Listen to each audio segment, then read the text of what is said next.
Hi there, I'm Dr. Joel Korecko. I'm Assistant Professor of Biblical Studies at Northwest Seminary and College, and I'm a biblical scholar. Today I want to do something a little bit different than I normally do, and I want to tap into the world of YouTube and Twitter, X, that whole sphere when it comes to biblical studies and some of the dialogues and debates that go on there.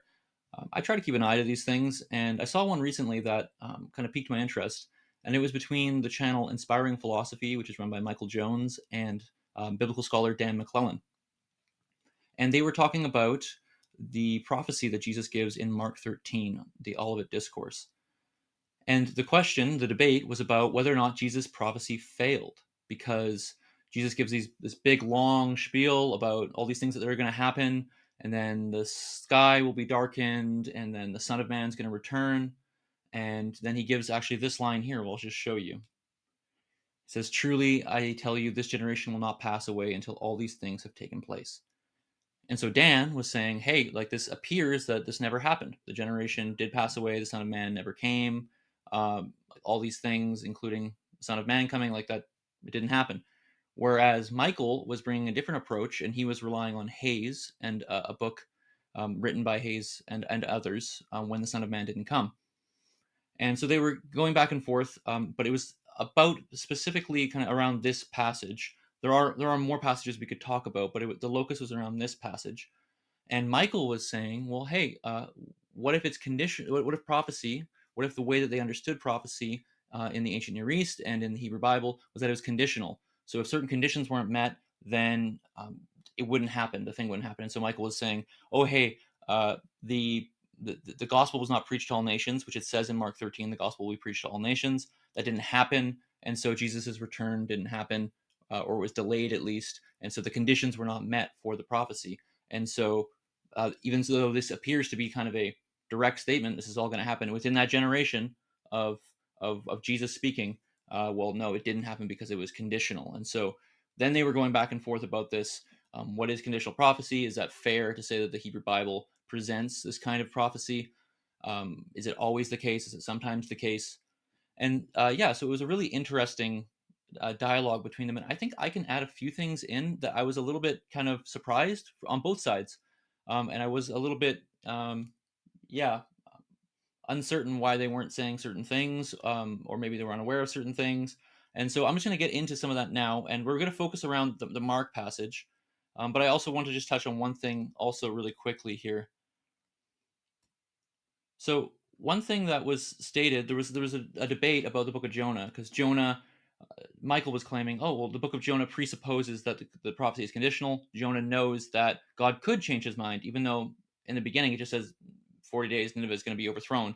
But yet Jonah assumes that it could change. And so Michael's claim was, oh, hey, it's conditional. This is Jonah knows it's conditional. And then when you get to the end, God does change his mind. And it's like, oh, yeah, okay, it was a conditional prophecy that in the end, and God can change even though a prophecy is stated as an absolute. The assumption is that it can change. And then Dan was saying, no, that's not true for the book of Jonah, specifically because the language is God changed his mind. And changing one's mind is not the same thing as someone meeting a certain set of conditions. It's just they changed their mind. It's not. There's no conditions prior to that. That was one thing, and I don't want to land on this for too long because it's not the most important thing, and I don't want to get completely into just how much of the Hebrew Bible and the prophecy in there is conditional. But when Dan was talking, uh, he was saying that, oh, this it's not the same thing. Jonah is not, it's not conditional language. But that immediately struck me because I went, oh wait, but in a passage like Jeremiah 18, which is the best passage on conditional prophecy, it uses the exact same language as Jonah, where it says that if God speaks and turns let me read the text actually. But if that nation concerning which I have spoken, this is verse 8, turns from its evil, I will change my mind. And then if down to verse 10, but if it does evil in my sight, not listening to my voice, then I will change my mind about the good that God was going to do. So whether bad or good, God can change what God wants to do. But the thing is, that's actually the exact same language as the book of Jonah. You've got the turning, the shuv, that's the Hebrew word is shuv, turning from evil, ra'ah, and then God changing his mind, nacham. And so it appears that Jonah is using the exact same conceptual language as Jeremiah in the conditional prophecy language.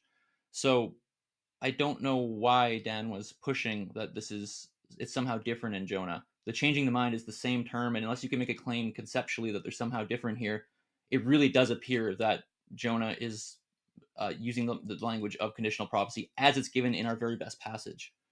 So that was a bit of a weird thing for me to not know why, or to not see what Dan was doing there. Maybe he made a mistake. That's totally fine. Everyone makes mistakes. It's okay. I make mistakes. I'll make mistakes probably in this video. Okay. Uh, yeah. So that was one thing, and I went, okay, well that doesn't quite make sense in this debate. But then when we got to the Mark passage, things were, I think, on Michael's side, I was a little bit more critical of what he was saying, for this reason. So let's get into that, okay? So we're dealing with this, in my opinion, just to give you the context, the destruction of Jerusalem. So without going into a huge sermon or exposition on Mark 13, uh, my opinion is that at the beginning, when it says that the disciples look at the temple and they say it's so beautiful, and then Jesus says, well, look, these stones, not one's going to be left upon the other. So then he goes in, and then they say, oh, what's going to be the sign that all these things are going to happen? And Jesus goes into all the signs. And so I think this passage is primarily about the destruction of Jerusalem. So I know there are different interpretive frameworks for this throughout Christian history.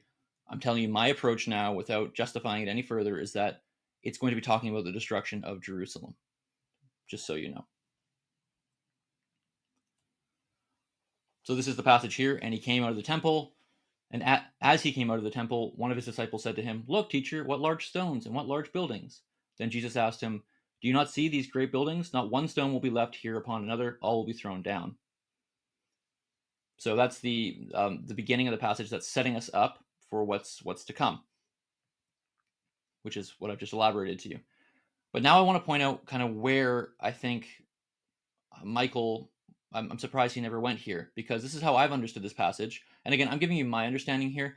This is not a video where I'm giving you an overview of all the research that's been done. I'm not giving you scholarly consensus positions or anything like that. Uh, this is just kind of how I've read this text for a long time, just sitting there reading through the Greek, thinking about it, and this is in other commentaries and published works. In fact, just to make sure that I wasn't saying anything crazy, because this has been my opinion for a while, I just kind of went open. I just randomly opened a commentary and went, "Is this even out there?" It's like, "Oh yeah, it is. It was right there in the first one that I looked at." But this was not mentioned by Michael at all, and that surprised me. So, what was not mentioned that I think changes things a little bit? There's specific language that we see right at the start of this passage that's going to connect to that initial verse that I quoted to you from Mark 13:30. This generation will not pass until all these things have happened. Well, what are all these things? And this is this is basically what I'm gonna describe to you here. What are all these things? What's the referent of that? What is that referring back to? And I think that's where things got kind of dicey on Michael's part, because he could rely on this as well as an interpretation. Like the conditional prophecy thing is fine. That's one way of taking it. But I find this to be more satisfactory for the actual text that we have in front of us. I think conditional prophecy is very much the case in the Hebrew Bible. But is that what's going on right here, is the question. And I'm not quite sure. So notice in verse 3 what it says. When he was sitting on the Mount of Olives opposite the temple, Peter, James, and John and Andrew asked him privately, tell us, when will these things be, and what will be the sign that all these things are about to be accomplished? And so I've given you, in the Greek on the right there, kind of parallel to it, you just see the same. If you don't read Greek, that's fine. You can just see the same squiggles, the tavta panda, and it's all these things, the language of all these things. So then this is the start of the passage. So good exegesis tells us what um, to follow the context, to keep the same referent if something is being referred to. So here, all these things is in specific response to the temple being overthrown. Do you see that? That's what this whole thing is about when it comes to all these things. When are the stones and all the going to be overturned? When is this going to happen? When are all these things concerning the temple going to happen?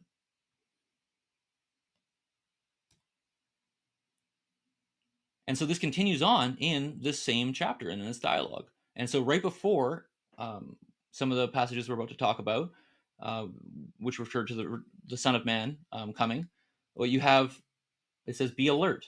I've already told you all things. And so if we've got this all things still going on, well, it was all things in relation to what? The temple. So I've told you all things. And then it moves on a little bit later, and Jesus gives a parable. He says, from the fig tree, learn its lesson. As soon as its branches become tender and put forth its leaves, you know that the summer is near. So also when you see these things, again, what is it referring to? These things, all these things, that's referring back to the signs of the destruction of the temple. When you see all these things taking place, you know that he is near at the very gates. So he's saying, once the temple's destroyed, then the Son of Man, the Son of Man can come after that. And so then you get finally down to verse 30. And again, just follow the Greek squiggles if you don't know Greek. It's the same language, same thing going on. It says, truly I tell you, this generation will not pass away until all these things about the temple have taken place. So the all these things has a consistent referent throughout this passage. The all these things refers to the destruction of the temple. And so that completely kind of changes the problem, because now we're saying, well, no, it's not about the Son of Man coming. So this generation will not pass away until the Son of Man comes. Well, no, that's not what it's talking about. It's talking about the destruction of the temple, all these things about the temple. And so it really sidesteps the whole issue, right? So you don't need to say that verse 30 was somehow conditionally fulfilled or was held off, because, well, it doesn't really seem like that in the context, because the temple was destroyed. Like, the prophecy came true. There was that happened. Um, and so it seems to be kind of like splitting hairs a bit then to say, like, one little line of the prophecy didn't happen, but then the rest did. Instead of that, why don't we just take the referent of all these things, which is the destruction of the temple, and say, yes, it did. Within that generation, the temple was destroyed. That took place. So that kind of solves the issue, don't you see? Like, it makes way more sense to me. This is how I read the text for a long time. Um, and so I don't see the issue if you take it this way necessarily. Now we could say more about, okay, but then the New Testament does seem to present Jesus as like at the door or could come at any time, and so we'll talk about that more in a minute. I'm going to give you a little bit more of an explanation on this passage, but if you follow to this point, you've kind of seen the crux now of what I'm saying, that you don't need to say this is conditional, verse 30, because it was fulfilled. Because what is it referring to? It's referring to the destruction of the temple in 70 AD. So we'll look at a little bit more, though, just to help you fill this in. Because right before this, what you'll notice that I have omitted, see the little dot, dot, dot after the first line there? I omit a little section because it does get a bit confusing when you're reading this passage, like when are things happening chronologically. And so I'm just going to help you see this here. So right after Jesus telling them all things about the temple, then you get, oh, but in those days and after that suffering, which refers to this suffering about the temple being destroyed. So after the temple is destroyed, then you get new language. So we're developing a chronology here. So all these things of the temple being and its destruction. Then after that affliction, then the sun will be darkened, the moon will not give its light, the stars will be falling from the heaven, and the powers of the heavens will be shaken. Then they will see the Son of Man coming in clouds with great power and glory. Then he will send out the angels and gather his elect from the four winds, from the ends of the earth to the ends of heaven. Okay, so what's going on here then? It says that after the temple destruction, there's going to be this event which is described in Old Testament language. So this sun darkened, moon not giving light, stars, heavens shaken, that's all from the Old Testament. That's language directly from the Old Testament. Jesus is citing his Old Testament here. And he's saying, so this stuff is going to happen. Whatever this is referring to is going to happen after the destruction of the temple. Now, I think where people get slipped up here is they think that this language, sun, dark, moonlight, like, that's referring to Jesus coming back, that the Son of Man is coming. Like, that's another way of saying the same thing. I don't think that's the case. And why I don't think that is because of the Old Testament context.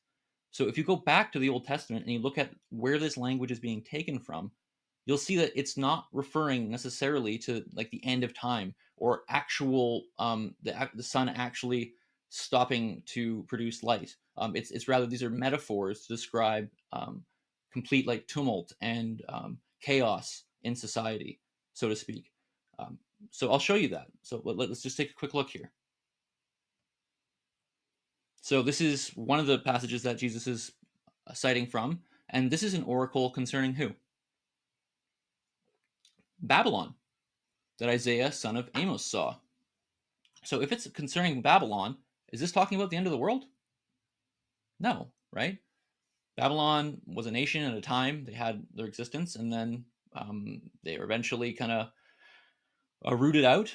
But it's we'll see now the prophet speaks that the prophet's going to use the language of kind of entire cosmic disarray to refer to a specific time and localized upheaval. So, see, the day of the Lord comes, cruel with wrath and fierce anger, to make the earth a desolation and to destroy its sinners from it.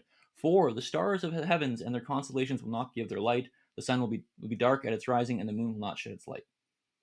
Well, that didn't literally happen, right? Because that's not what it's referring to. It's referring to just like basically the destruction of a people or total chaos in society, like a flipping upside down of all that is normal and regular. That's what this language refers to, and we see it elsewhere as well.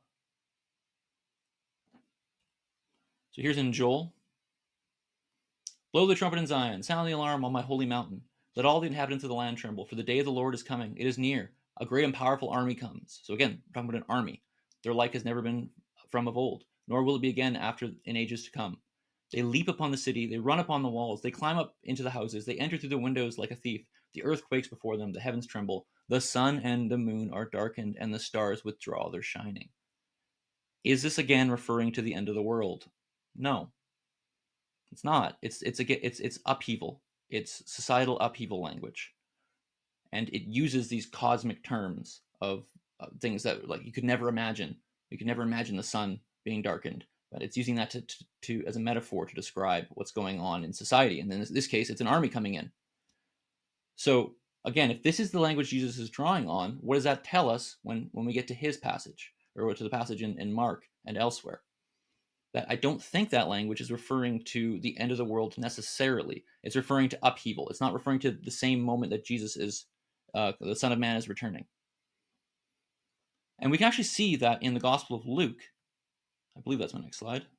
Yeah, that Luke actually interprets it this way. Now, I know it's a little bit of a shaky foundation to sometimes draw on another gospel to interpret another gospel. That's fine. I understand that. But here, we can at least see that in this early reception of Mark, that Luke is going to understand the Old Testament citations in the way that I've just described. So you've got Mark saying, "But in those days," actually Matthew adds immediately, so I've thrown that in there as well. "After that suffering above the temple, the sun will be darkened, the moon will not give its light," etc. But in Luke, if you follow the same kind of ordering, if you just kind of put the passages beside each other, you'll see that Luke says it like this. He doesn't even cite the Old Testament. He just says, "There will be signs in the sun and the moon and the stars, and on the earth distress among nations, confused by the roaring of the sea and the waves. People will faint from fear and foreboding of what is coming upon the world, for the powers of the heavens will be shaken." So do you see what he did? He doesn't cite the Old Testament, but he gives you the meaning of what these passages are stating, right? The meaning of the metaphor. And so I think we have good ground and justifiable grounds to stand on and say that it's citing when Jesus is talking about in this Old Testament language, it's not referring necessarily to the moment the world ends. Rather, it's disorder, it's chaos, it's overthrow. Things are out of whack. So then we can return and ask the question. Okay, so what is the ordering of what's going on here? And I think that what's happening when it comes to the Son of Man is that we have, after this destruction of the temple, we have this affliction with this Old Testament language. So after large scale disorder, which comes after the temple again, and after that, then they will see the Son of Man coming in clouds. So don't connect the Son of Man and the Old Testament language as the exact same event, because it actually is it's sequential. It says then. And I can show you that. I've given you kind of the outline here, which I think is helpful to kind of get it all in your head. there are actually, I see three different kind of chronological things going on in the text here. Um, and then I've numbered them on the side because it kind of helps you, because he returns back to the first one. Funny, my colleague, he said it's perhaps we even have like maybe some, Mark could have edited this a little better if like he's throwing various words of Jesus together. But in any case, I think it still makes perfect sense, and still you can still follow it. So number one, there you have Jesus talking again about the all things about the temple, and that's what precedes verse 23. And then he says, okay, and after that, which is number two, the next thing to happen, here's the chaos, the disorder language of the Old Testament. And then, so number three, following that, you've got the Son of Man coming in the clouds with power and glory. And then he returns back and he gives that parable about the fig tree as a lesson. And you know that the Son of Man coming is not included in, so verses 28, 29 there. So when he says, so also when you see these things taking place, these things can't refer to the second coming, because the very next line says, you know that he is near at the very gates. So that's excluded from these things, all these things. So again, more proof within the text itself that all these things, and that this generation will not pass until all these things take place. That is not referring to the Son of Man coming. Do you see what I'm saying there? And so, because the chronology gets kind of thrown out like this, or thrown about like this, it sometimes is a bit confusing. But I think this makes total sense of the text, and I hope that you can see that now too. I don't want this video to run on too long. I'm just trying to give you kind of my thoughts on what I heard online, and why I was wondering why these things weren't included. All these things weren't included. Yeah. Yeah, and so I think ultimately what happens then is we get the Son of Man who's gonna come, and that number three I had there, and Jesus just says that he doesn't know when that's gonna happen. No one knows when that's gonna happen, and I think that's kind of how the New Testament leaves it off. I take Jesus' humanity very seriously. Like he did not know when this is gonna happen. He knew that apparently the prophecy is that after the temple is destroyed, after there's upheaval, then it can happen at any time. And so I think the New Testament anticipates that, oh, it could happen really at any time, and like we're here, we're at the last stage of this whole thing. There's nothing else in the timeline here, nothing else to happen, and so they very well could. I think many of them probably did think Jesus was coming back soon, but I don't think Jesus' prophecy in Mark 13 failed, though, because he says, "I don't know when this is going to happen," but he does say, "Oh, the temple will be destroyed. All these things are going to happen." That he got right. It did happen. Of course, I'm excluding all historical Jesus scholarship here, when Mark's written, like ex eventu prophecy. I'm just sidestepping all that right now. So please just stay with me here. I understand that stuff exists. So yeah, I think Jesus did get it right. The temple was destroyed. That's what all these things refers to. And then he didn't know when he was going to come back. And so it's the way they think about it is it's going to happen. It could happen at any point. And many of them probably thought it would happen very soon, but no one knows. That's what the text says. He didn't know. That's all. All that's left now is that, but we don't know. Yeah. So could you throw some element of conditionality into that? I don't know. Maybe some people would parse that with like, oh, um, the the regrafting of Israel, and like I know there's all sorts of different ways people take things, and that the Israel and the nations being kind of becoming one, and then the northern tribes coming in, like that's all fine. You could think about that maybe as like because in Luke it even says that until the time of the Gentiles is complete. So maybe you could throw that in or something, but and into like this last bit of the timeline. But when it comes to all that aside, when it comes to Mark 13, I don't think we need to say that this generation, all these things will come to pass, failed, because it did actually happen. At least I think that's a very close reading of the text. So that's my take on this, and this back and forth that was going on. There were a few things on both sides where I went, that doesn't. Why don't you just say this, or why are you saying that? And I think ultimately, uh, yeah, there were a few things left unsaid. I didn't want to do a super long video today. I have many long videos that you can check out if you want. Uh, yeah, this is just me chiming in on this and what I thought. I'm happy to be corrected. If anyone has any questions, comments, let me know. I find these kind of debates really interesting, and this is stuff that I care about. This is my passion and my trade. And so, yeah, I welcome any comments, feedback, anything like that. If I made a mistake, please let me know. That's totally fine. Yeah, but until next time, thank you so much for tuning in. And yeah.